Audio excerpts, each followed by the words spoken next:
мікрофоном. Скільки в нас тут американські, французькі, німецькі, польські медіа, тому якби універсально. Так, so dear journalists, thanks a lot for coming today to this farm. The owner of and director of Farm Iveriya-agro, Olexander Fishchun, thanks for having us today. So actually the International Center for Ukrainian Victory decided to invite all journalists to raise the issue of the importance to deblocade the Black Sea and help Ukraine to export agriculture products and grain. And also we are all fighting, and we believe that Ukraine is winning and can win faster if the West will take very brave decision to help Ukraine with more heavy artillery to deoccupy territories and of course to deblocade the Black Sea. Дорогі журналісти, дуже дякуємо, що ви сьогодні завітали до нас на цю ферму. Дякуємо Олександру Фішчуну, власнику цієї ферми, що він запросив нас сьогодні на ефір, тому що це дуже важливе питання для нас, власне, продукція нашої агропромисловості і подальша деблокада Чорного моря. І ми впевнені, що ми робимо спільну справу, борючись за ці речі. Russia is terrorizing the whole world by creating a hunger threat. And the faster we win, the better position for Ukrainian farmers to export agriculture products and no inflation, no hunger risk threats. And actually this is the way how the West should act and follow the decision of or resolution of the UN Security Council from March this year, which demands from Russia to withdraw all Russian troops from all Ukrainian territories. So actually every inch of Ukrainian territory should be free from Russian occupiers. And today we have... Росія тероризує весь світ, блокуючи експорт агропродукції з України, погрожуючи голодом. І наша основна вимога це є те, що Росія повинна виконати постанову ООН щодо полишення всієї території України, для того, щоб ми могли далі продовжувати кормити весь світ. So let's start from Olexander Fishchun, and just to update you, whom we also invited, it's Pavlo Taranenko, owner of seed production company Antaria. Those farm also suffered from Russian attacks, and Pavlo will mention how his company is now facing problems with export to Indonesia and other world markets. З нами також сьогодні Павло Тараненко, він є власником компанії з виробництва насіння, і він розкаже про те, як його компанія постраждала від воєнних дій, власне, наприклад, не може експортувати насіння в Індонезію та інші країни. Ivan Miroshchnichenko, we used to work together in the Parliament of 8th Convocation. He represented at that time the Agriculture Committee on Agrarian Policy and Land Relations, and also Vice President of the Ukrainian Grain Association, and farmer from 1998. So he knows everything in agriculture sector in Ukraine. Іван Мирошниченко, колишній народний депутат, голова комітету з аграрної політики, член комітету з аграрної політики, наразі є головою Союзу Української зернової асоціації, і він є власне фермером з 1998 року. And since for us the strategic goal to restore control over the full territory of Ukraine, so we also invited Ihor Melnyk, who is the owner of the Agrogeofizika company, and those territories under occupation at this moment, and it's around 1,000 hectares in Kharkiv region. So Ihor, so you could ask questions about situation in the occupied territories and his company. And actually one of our ideas, and we are documenting all war crimes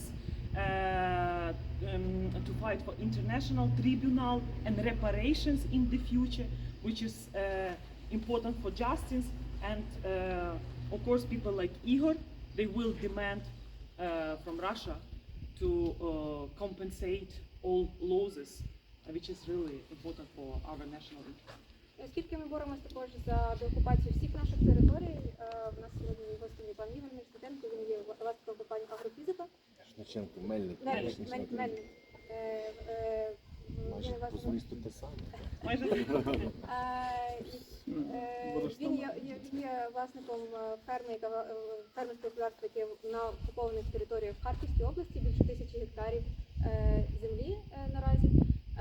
І оскільки ми також боремося за репарації і щоб Росія відплатила за кожну копійку, яку продали землю, важливо також проговорити і це питання.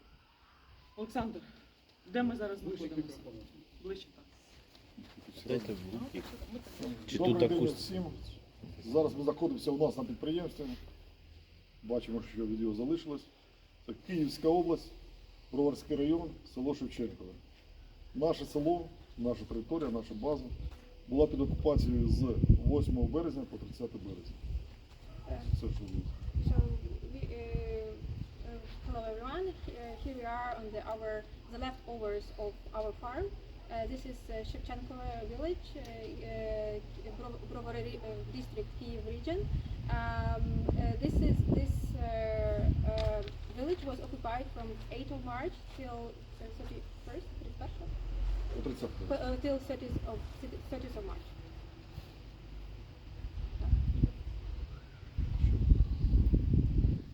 Ну, про господарство скажу, наше підприємство займається вирощенням озимої пшениці, кукурудзи та цукру. Площу обробляємо майже 1500 гектарів землі тут у цій громаді.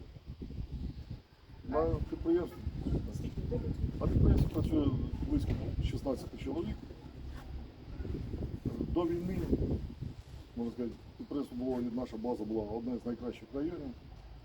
У нас на цій території, де ми зараз в цьому приміщенні знаходимося, працювала повноцінна майстерня по ремонту сільськогосподарської техніки. Де знаходились дві крамбалки, цех зварювальний, цех токарний, акумуляторний цех будівельних матеріалів. Також дуже багато знаходилось тут і запчастин, і будівельних матеріалів. So this was one of the best farms of this type in the Kyiv region. It has like 100,500 hectares of land. Their specialization is growing of winter wheat, sunflower and other grains. Around 1,000 people were working here before the war. This place was the full cycle repair shop for the agricultural vehicles. And basically what we see now with that. Ви робили якусь попередню оцінку, які збитки завдані? Оцінку, у нас, якщо взяти оцінку від незалежного, ми ще не робили, а по оцінці, по ті, що у нас на балансі було майно якесь пошкоджено, то нерухоме майно, крім техніки, приблизно десь близько 20 мільйонів збитків, а також у нас повністю було знищено 5 тракторів і 6 автомобілів на підприємстві.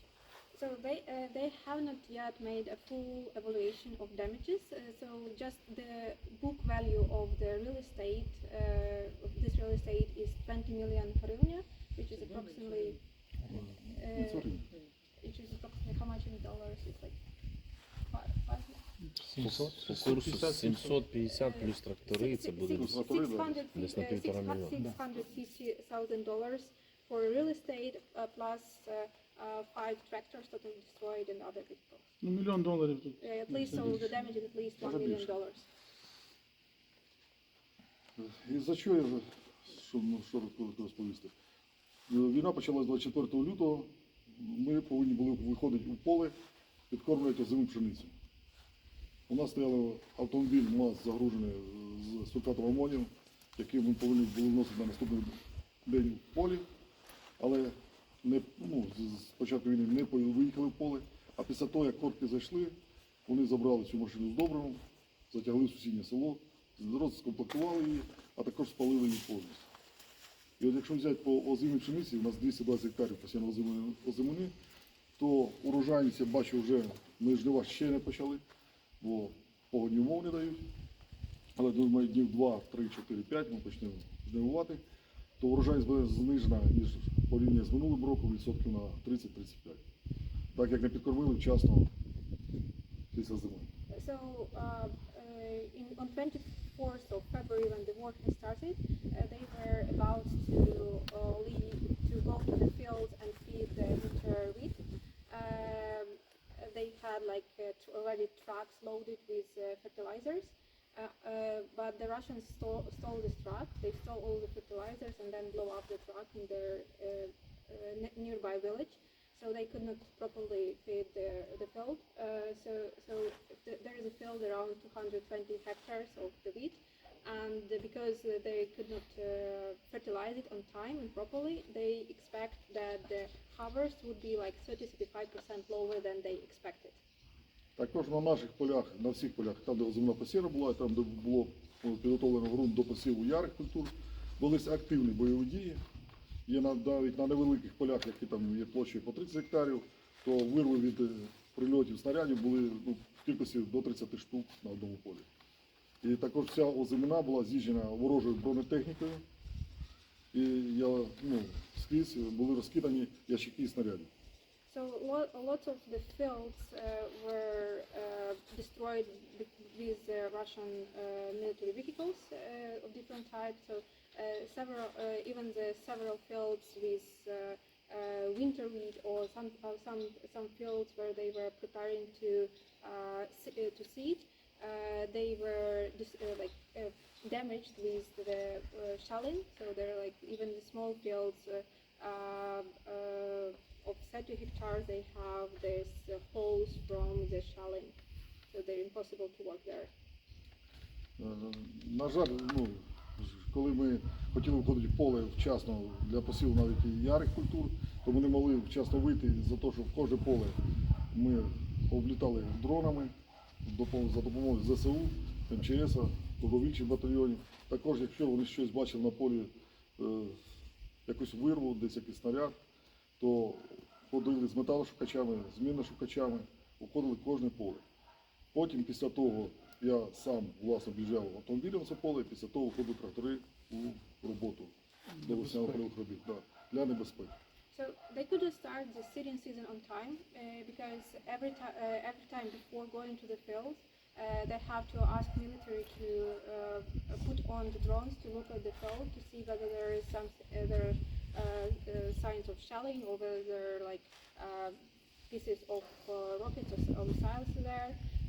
Then they have to send their demining teams to clean the territory, and then in the final stage they had to go and to see on their own eyes what's going on in the field. So it took a lot of time for the demining.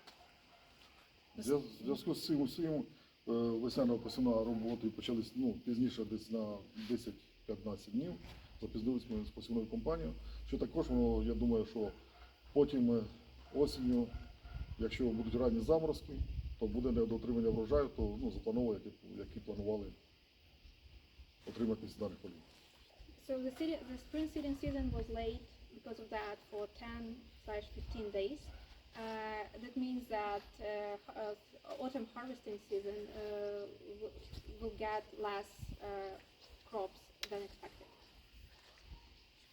Можна? Так, тепер Іван. Я продовжу. Шановні колеги, перед тим, як я хотів сказати... English, Ukrainian. Перед тим, як я хотів більше сказати, чому буде голод, якщо ми не змінимо ситуацію, я просто хочу трошки додати до Сашиної історії. Те, що він розповів, зараз відбувається майже на всіх територіях, які окуповані. Я мав честь очолювати великі корпорації тут і будувати заводи, підприємства. Ми інвестували там більше $1,5 мільярда і в термінали, і в заводи. І за рахунок цієї роботи я працював по всій Україні. По всій. І в Росії навіть працював, але зараз говоримо за Україну. От де тільки приходять росіяни, далі відбувається наступне. Всі підприємства грабуються. Всі ви чули про вивезене українське зерно. Але ж його везуть на машинах, які вкрали у фермерів. Везуть на термінали, які належали українцям. Везуть запальне, яке вони вкрали у українського фермера. Тому я вам можу десятки прикладів, включаючи моє підприємство в Іванкові, яке було теж окуповано 45 днів, рибне господарство, там всім відомо, яке годувало людей. Але не про це. Тільки вони заходять, машини забрали, зерно забрали. Якщо їм треба відступати, все знищується. Переведіть, будь ласка, So before we move on, Alexander's story is not unique. It's something that happens with each and every farmer who is on occupied territories, because that's like their Russians. What they do, they pillage the farms, and if you don't do something now, the famine is a real thing. Because each and every farm they come, they steal grain, then they equipment, trucks. every equipment. Then they move these stolen trucks to move the grain to the terminals, also stolen from Ukrainians. And they use their diesel, also stolen from Ukrainian farmers. So we can draw like thousands of such examples what's going on occupied territories. So this is kind of what we can see now. But there are like other farmers who struggle like this. Будемо з вами говорити за Волноваху, за Маріуполь, за Херсонську область. У мене зараз мої партнери, друзі, власники елеваторів, машини крали, зерно забрали, повністю все пограбовано, але на чому я хочу сконцентрувати увагу. І фермер, аграрій, такі як Олександр, я або вони, ми залишаємося один на один з ситуацією. Страховка не покриває, нуль. Держава навіть мови поки не веде, що ми з цим будемо робити. Бо це не житло людей, і я це розумію. Ми це розуміємо, є інші пріоритети. Але це для розуміння, чому ми зараз будемо говорити наступний етап, чому буде голод. По-перше, ті, хто постраждав в такій ситуації. Тобто прийшов руський мір, все забрав, все украв, обладнання забрав, а якщо ти ще й не відповідаєш, не мав співробітництва, то взагалі все знищується. So this is the stories from partners and friends who are there now in Mariupol, Volnovakha and other occupied regions.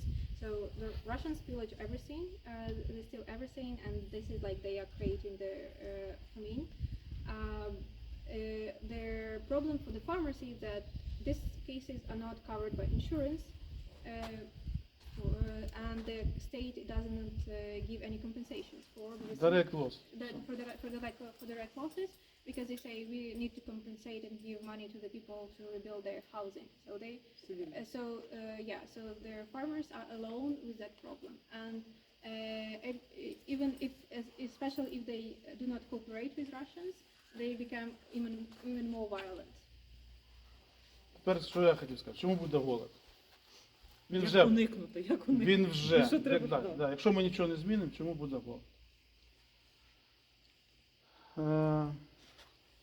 Я завжди казав, бійтеся не посівної 22-го року, а бійтеся не посівною 22-го кінця і 23-го року.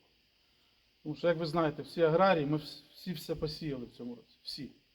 Де можна було заїхати, навіть там під бомбами і так далі. Я сам тільки повернувся з півдня в ротацію. От тут літає град, а тут росте пшениця. Тобто аграрії все посіяли, бо ми не могли не сіяти.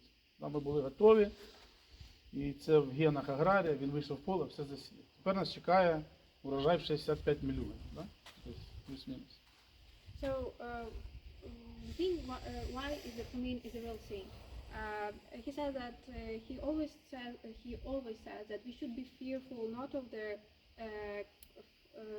seeding season of 2022, but the seeding season of 2022 autumn season and 2023. Because this year all of the agrarians they went to the fields not looking at the danger. So they seeded everywhere they could in the planned amounts as they could. But this is not the situation for the next year. Тепер ми маємо таку картинку. У нас 20 мільйонів, там 22, 21, неважливо, мільйонів тонн залишилось. Заблоковано з минулого року. 65 мільйонів летить от зараз за 3 місяці. І замість експорту в 6 мільйонів тонн на місяць ми будемо героїчно експортувати в неприродний для нас і дуже дорогий, неефективний спосіб. Ну, дай Бог, 2 мільйони. So the situation is the following. We have like 20 millions of not exported harvest of the previous year. This year we expect a harvest of 65 million. And instead of export instead of 6 million export per month as we used to have when we had all the ports working, we now export like one. Якщо б ви героями, 2 мільйони. Like maximum at their fullest capacity 2 millions through very expensive ways, through railway and some European ports. through some European ports. So actually it's 85 millions of ton unexported from last year plus 60, like 20 from last year and 65. It's what we expect the numbers. So without the blockade of the Black Sea, the global famine is a real threat. So it's a genocidal war, not against Ukraine, it's also a genocidal war against the whole world. Let's be fair, like Stalin, man-made Holodomor genocide organized in last century, and now Russia is organizing another genocide, but at the beginning it was genocide against Ukrainian nation, and now with the blockade of the Black Sea, the genocide is becoming very actual problem for North Africa countries, Middle East, Asia. Тобто з 85 мільйонами збіжжя заблоковано на території України без роботи портів.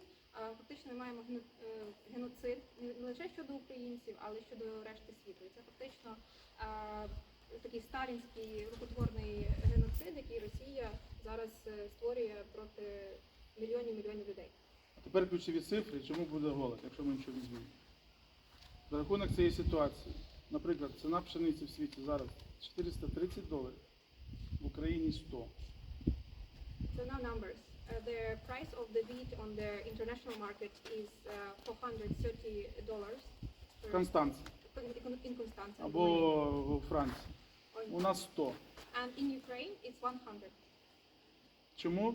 Бо ми веземо дуже далеко і дуже дорого, і на нас всі заробляють. Тому що 6 мільйонів в місяць ломиться в 2 мільйони в місяць. Розуміємо. І там нас ніхто не чекає. Ніхто не готовий. Ні інфраструктура, ні порти, ні європейська залізниця. Ніхто. Треба мільярди доларів, роки часу, щоб це виправити. Да? Тому тут $100, тут 430. Що це буде? Що це означає? Що все, що ми сьогодні посіяли, все. Це все збиток. Сьогодні, якщо ми продаємо по цим цінам при заблокованому ринку, продаємо збіжжя України, український аграрій отримує тільки виробник без переробника 9-10 мільярдів доларів збитку. А з переробниками десь 16 мільярдів. Звідси питання, а буде він сіяти осінь? Ми сьогодні говоримо, що склади забиті. Буде він сіяти? Відповідь. В кращому випадку половину. І то за рахунок, що він не може не сіяти. So you can imagine with such different prices, $100 per ton, but it means that there is no economic stimulus to work further. But Ukrainians are trying to export what we have. And the problem is that you can imagine we have like usual export of 6 million tons per month. And now we try to put this amount through the bottleneck of 1 million to the European states. 2 million, yeah. And we're trying to push it through the logistics of European Union, which is not prepared for that. There is no enough terminals, silos, ports, and other infrastructure. And they are not ready to do that. And they are not waiting because Ukrainian wheat is a competitor to that market. So they are profiteering from very low price and of Ukrainian wheat, and then from the price we have to pay for all the logistics. And for the farmers and other for producers, this is the situation when they won't have any incentive to seed next year. I'm not talking about the warehouses and the our storages that are full, they cannot use. So яка цифра? 9-10 мільярдів будуть трати тільки виробника, So а з just переробниками буде 16 мільярдів. so Це ще ніхто не рахував, це перші цифри. So this is like their very raw Середньо. estimation that all the producers will lose like 9 to 10 billion dollars of income on that, and It will be loss, direct loss. the direct loss, and then all the market will lose around 16 billion dollars. There is no way to overcome this. And we will, just after this briefing, we will go to see how they are harvesting. So actually the key message from Ivan Miroshchnichenko that they are not earning money. They will lose because they could not even compensate everything they invested in planting seeds and like using fertilizer and others. So this will demotivate for 2023 next year season. So no readiness also because no one will compensate, and we will have to demand from Ukraine or UN agencies. They have FAO, international communities. They have to develop programs to help Ukrainian farmers, because if they will have 16 billions of losses without any compensations in the future, it means that they will not. This means we will not plant Yeah. in fall of 2022, and we will plant less in spring 2023. And then we will have hunger. Then we will have hunger. Because today we have high price, but there are stocks available. There are stocks in US, in Europe. Somehow Ukraine is exporting, Russia. It's expensive, but there is grain. Next year will be more expensive and no grain. It's why hunger, real hunger, will come next year, not this year, if we do nothing. This is the key message. There is no any quick solution. There is no any quick solution. Dry ports, blah, blah, blah, goes through Baltic countries, another 500,000 tons. There is only one solution to unblock Ukrainian ports. Then we have market price, fair market price, we have liquidity, they make money, they plant. If this doesn't happen, we have the losses, farmer doesn't plant, we have half of the crop unavailable at all. In addition, as we said, no insurance. Banks, National Bank put interest rate 25, right? Today, National Bank put interest rate 25% for Grivna. Okay. Today, my bank, with whom we are almost relatives, yeah? Foreign bank, cheap bank, came to me and said, oh, sorry, you will have 27% interest rate. What I will do, I am not going to finance my business at 27. That's why I have $100 price for wheat instead of 350, and I have 27% interest rate, being a number credit A customer. This is the real issue. But what we demand from the West, first, UN, then NATO countries in the Black Sea, they should finally to withdraw Russians from the Black Sea and help us to defending freedom of navigation, to sell all the grain from last and this year, and to allow farmers to be more optimistic for next year. And second, when we are demanding that all these seized assets, the legal instruments to confiscate them, and the money of Russian Central Bank, which is now in the US, in Canada, they should be used now to help Ukrainian state to compensate farmers like Olexander, Ivan, and others, which lost their businesses, actually to use this Russian Central Bank money. So this is the only way, because we cannot wait another 1, 2, 3 year international tribunal, then reparations and others. So Pavlo, Yeah. Pavlo and Ivan, Ihor, and then go to the left. We have in family business producing seeds for our farmers and also exporting a little bit of different crops to Indonesia, Malaysia, Philippines, to that region. And our farm was not hit that badly, like guys have here. Anyway, we have a minor losses, direct losses, but I would like to mention that what is Russia doing? It's economical terrorism. That's no doubt about that. Because if you look at supply chain we had bombing of our oil processing plants, so we don't have a diesel, etc. for, if we are talking agriculture. For this campaign, we have a blockade on import of the fertilizers, etc. So our cost increased. We are talking now not about moral part, but even financial part. It was difficult to start with the season. Now we have any problems with the export, as Ivan said, and also with our customers in occupied territories, which we cannot supply, help them, etc. with technology. All in all, if we look at these steps from supply chain, which Russia deliberately destroyed, to destroying the farms itself, burning fields now. If you look at reports from south, they're just burning our fields. Oh, I just came from. Yeah, they're just burning for purpose. So to have pressure on us in the world, they're making a house, their KGB policy, making house. They're blocking export, which I hope the negotiation will help to unblock the war. They're stealing a wheat and selling it, so they're financing themselves their war. And same time, thanks to Western support, we having money, etc., which they're sending to also to feed our people. But instead of supporting us to win war, we need weapons. We protect ourselves. We kick out Russians, and we, as Ivan said, that we can produce enough food to reduce the price on the world market, because few countries can afford this inflation, which is happened due to this war and these food prices. And not many people talking about this.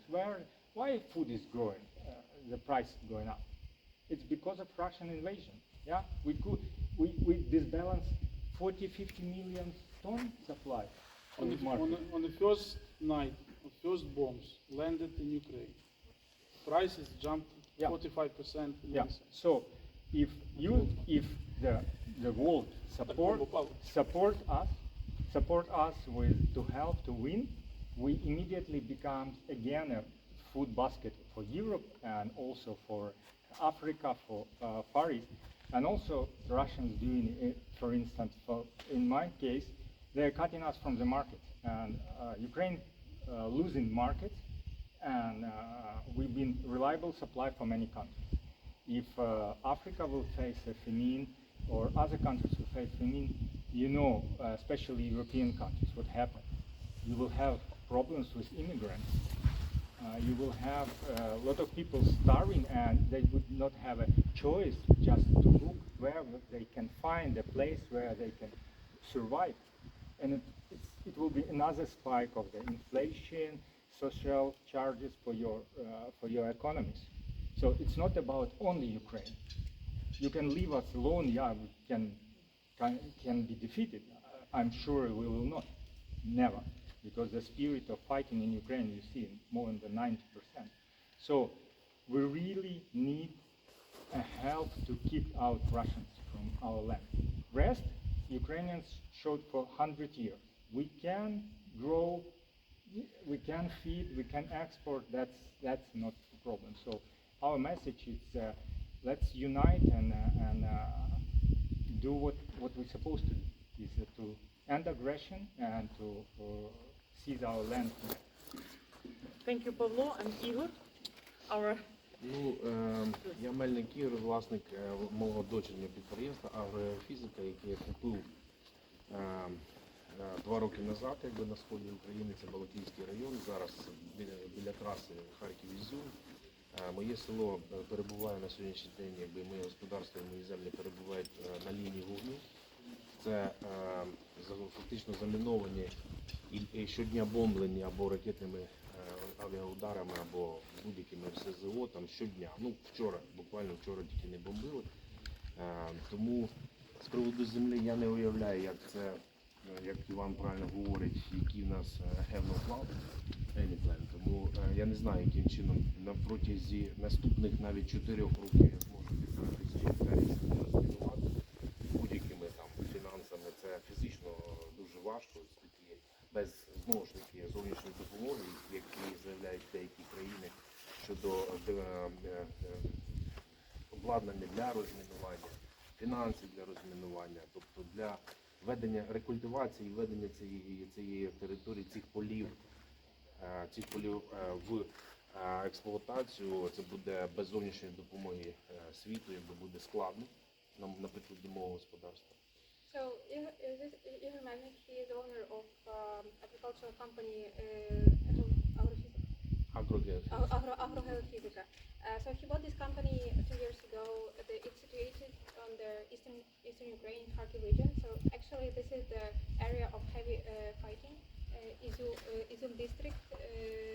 So actually, his fields are under fire now. So there is heavy fighting happening every day on his fields. Like just yesterday, it was like less fighting, but previously, like last month, it's just like heavy fighting every day. So you can imagine that their fields are damaged. They are heavily contaminated with explosives and damaged with all the shelling that's happening. You cannot imagine how much it will cost to demine the fields, to restructure it, to fertilize and everything, to return it to the normal production. None of the farmers has enough resources to do that. So without any external help, without any international help, it would be impossible to do this work. Щодо прямих втрат на сьогоднішній день, це перше, якби продовжу по землі, тобто майже 500 гектарів пшениці з мінімальною урожайністю для нашого регіону 4 тонни, це вже майже 2000 тонн пшениці недоотримає взагалі. Пшениця в полі, вона не була укошена, прикормлена, тобто вона і впаде або згорить зараз. Тобто завдяки обстрілам, це мені невідомо через спутники агропрограми, якби вона ще є, достигає, але фактично невідомо, тому що територія в окупації і свідків, якби, на жаль, на сьогодні там лишилося 2 і зв'язку немає, неможливо там з моїми людьми навіть дізнатися в деталях, що в мене відбувається. Друге, це технічне. Інші поля, це майже 1000 гектарів, не засіяні ярими культурами, планувалося кукурудза, соняшник, тобто наші традиційні маржинальні культури. Насіння, добриво, все було куплено, все було зібрано, повністю готово до посівної. Я завдяки минулорічним цінам зміг закупити повний комплект, так би мовити, і мав би в цьому році вийти в непоганий профіт, якби не розкрив, так би мовити. So there are like two types of direct losses. Firstly, there are like 500 hectares of of winter wheat, which is already on the fields. But because the war started, there was no chance to properly fertilize, to properly cultivate this wheat. So from the satellites, you can see that the wheat is still on the field, but what will happen to it, he doesn't know, because it can just die over there on the field or just be burned by Russians. He doesn't have access to his people there because they're under occupation, so he cannot talk to them and ask what's going on there. And the second aspect is like 1,000 hectares of not used land. It was planned for harvesting sunflower and corn this year, but it was not done. And they had everything ready. So all the fertilizers, all the fuel, it was already bought. So everything it was for the seeding. So everything was ready for the seeding. Now it's stolen by Russia. Тобто всі добрива, всі рідкі, в мене там технології були передові, хлопці мене зрозуміють, рідкі добрива, курячий послід, тобто розкидання, застосування таких вже передових якісних біологічних процесів. Це все було дуже, за ці 2 роки мною багато було вкладено власних інвестицій, кредитних зобов'язань, які до сих пір залишилися. Я винен банкам понад $500 тисяч і прямих інвестицій склало там порядка $1 300 000 в техніку, в облаштування, в полів, посіяна пшениця, озима, це теж інвестиції, які вже втрачені, там закуплені добрива. Одним словом, вся техніка на території, яка відбудовані за 2 роки ангари, тобто ангар більший, аніж цей, тобто в мене вся техніка лишилася в ангарі. І на сьогоднішній день там перебувають час від часу, орки заїжджають своїми танчиками, тобто ремонтуються, багато техніки вкрали, віджали. Це частина, що досить. So, talking about the direct losses, Ihor invested heavily in his company in recent 2 years, so at least $1,300,000 of the direct investments were put into his company. He has like $500,000 of banking loans he still has to repay. Because he wanted to make very innovative and very modern production of the wheat, so he had all this modern organic and other fertilizers already bought. And everything stayed under occupation. So he had an anger repair shop like twice bigger than this, though with all the necessary tools for repairing of their farming vehicles.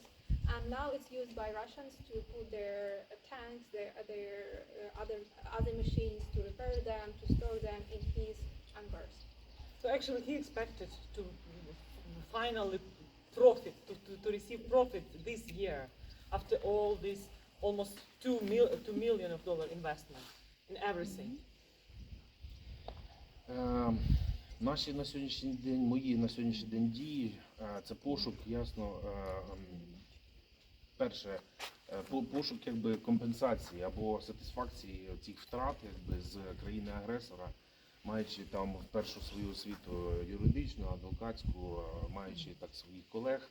Ми на сьогоднішній день відпрацьовуємо, відслідковуємо варіанти, яким чином отримати якнайшвидше. Можливо, в якійсь мірі бути там одним із першим, оскільки вже там Ахметов подав там позови до ЄСЛП. Ми так само цими механізмами будемо користуватися. На сьогоднішній день ми оцінюємо ці всі збитки. Проходимо там глибокі консультації вже і практично вже в договірних відносинах з експертами, з міжнародними сертифікатами, з метою оцінки не тільки сьогоднішніх фактичних прямих збитків, а й оцінки майбутньої вигоди на 2 роки вперед. The task Ihor sees right now for himself is to find the compensation of losses the Russia made him. He is a lawyer by training, so he is a member of the group who are trying to work out very quick mechanism of getting this compensation from Russia.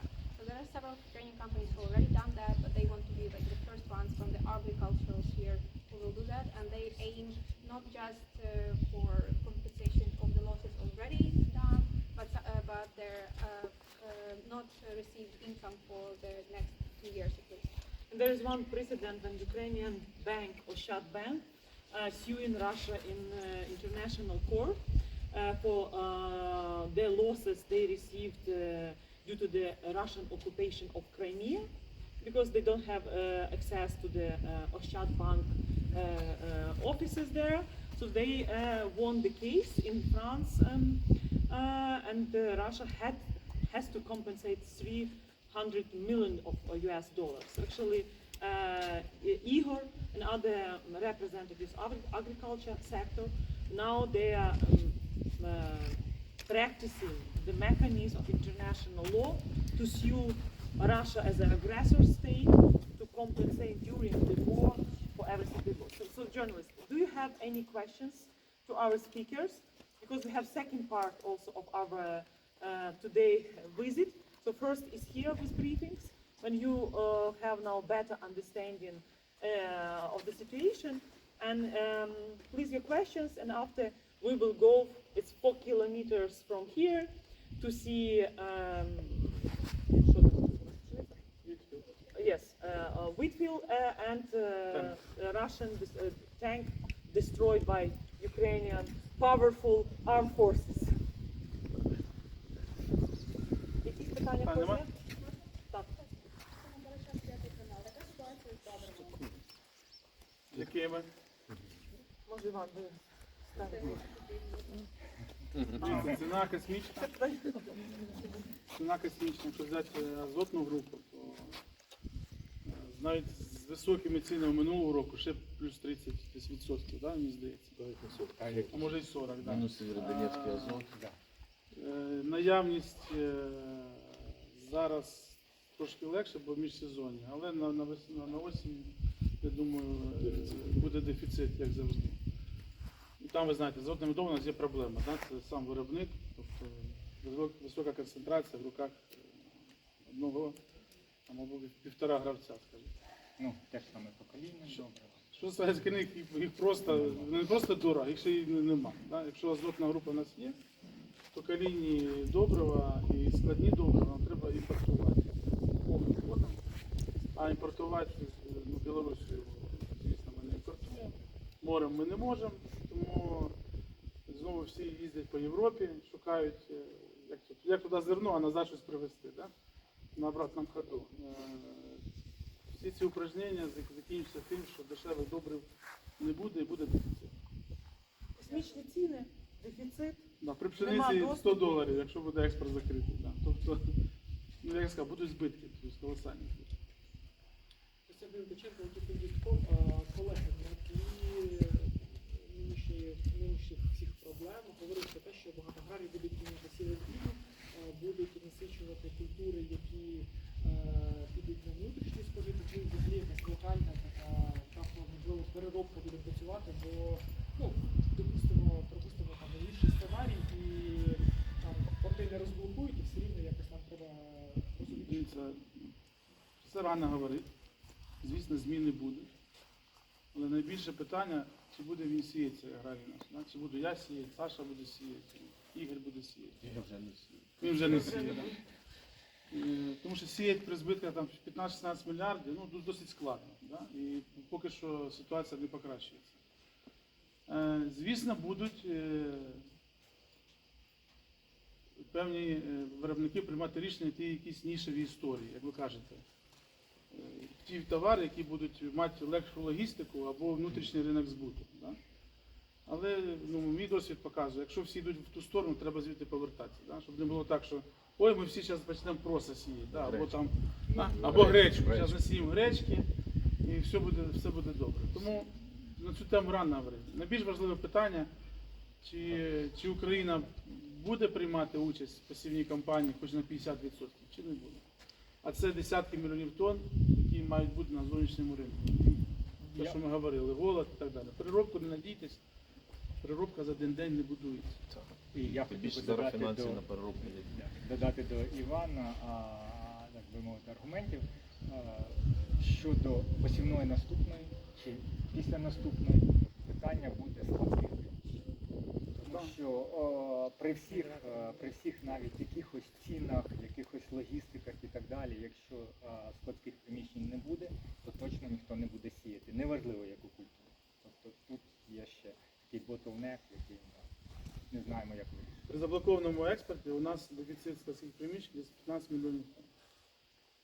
Зараз вже от буде. Вже зараз. Так. Ми його пережуємо. Це не паніка. Ми його пережуємо. Бо хтось вже купив там мішки для зберігання, будуть складати зерно. От тут навіть будуть складати зерно, що треба. Да? В сараях, гаражах. Там, тобто, цей сезон ми пережуємо. Але якщо ще раз, наступний ми сіємося, а експорту немає, то це ж, як у вас сказано, це той bottleneck, що буде приймати рішення, не сіє, бо нема де зберігати. Нема навіть буде чим сіяти. Та сама солярка. Я ще хочу додати з колег своїх, розумієте, от правильно сказав Іван Володимирович, колеги, хлопці. Але ситуація та, що чи всі будуть збирати. Основні площі в Україні засіяні кукурудзою. Кукурудзу потрібно сушити. Газ, ціна дуже велика, диспаливо, ціна велика, пшениця $100 тонна, як сказав. Кукурудза дешевше. Кукурудза ще дешевше. А для того, щоб висушити, то тонна пшениці стоїть $100, тонна пелет стоїть $250-300. То чи стоїть її збирати? От багато колег, фермерів у вашому регіоні, в інших регіонах кажуть, хай краще зимує. Да, за зиму вона достигне, втрати врожайності, урожаю готово відсотків 30. Бо виб'є звір, поламне сніг, буря завалить, там ще щось, погодні умови, катаклізми. Україна зайде в область. Ну, Поламати трошки.